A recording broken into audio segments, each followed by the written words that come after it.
என்னடி தோல்ல துண்டு போட்டு என்னடி செஞ்சுட்டு இருக்க? அடிக்கிற வெயிலுக்கு இது மாதிரி தோல்ல துண்டு போட்டுக்கிட்டு அப்பப்ப தொடச்சுக்கிட்டு பண்ணாதான் சமையலே செய்ய முடியுது. இல்லைன்னா அப்படியே குளிச்சா மாதிரி ஆயிடுது. இல்லையே, இன்னைக்கு வெஜ்ஜு தானே செய்ய போறேன்னா? வெஜ்ஜி தான் செய்யலாம்னு நினைச்சேன். ஆனா இந்த நான்வெஜ் என்ன அப்படியே மார்க்கெட்டுக்கு இழுக்குது. சண்டே ஆனா என்ன வாங்குன்னு அதான் போயிட்டு ஸ்பெஷலா எல்லாமே வாங்கிட்டு வந்துட்டேன். வாங்க இன்னைக்கு என்ன சமையல்னு பாக்கலாமா நம்ம வீட்டுல? சுட சுட மீன் குழம்பு, சூட சாதம், முட்டை இதை வச்சிருக்கேன் உரிக்கணும்.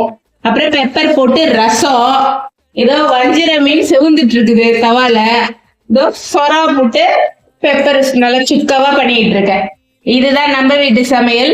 அப்புறம் இன்னைக்கு தந்தையர் தினம். அனைத்து தந்தையருக்கும் இனிய தந்தையர் தின நல்வாழ்த்துக்கள். அப்புறம் சிங்கிள் பேரண்டா குழந்தைக்கு அம்மாவும் இருந்து அப்பாவும் இருந்து காப்பாத்துற அனைத்து உள்ளங்களுக்கும் இனிய தந்தையர் தின வாழ்த்துக்கள்.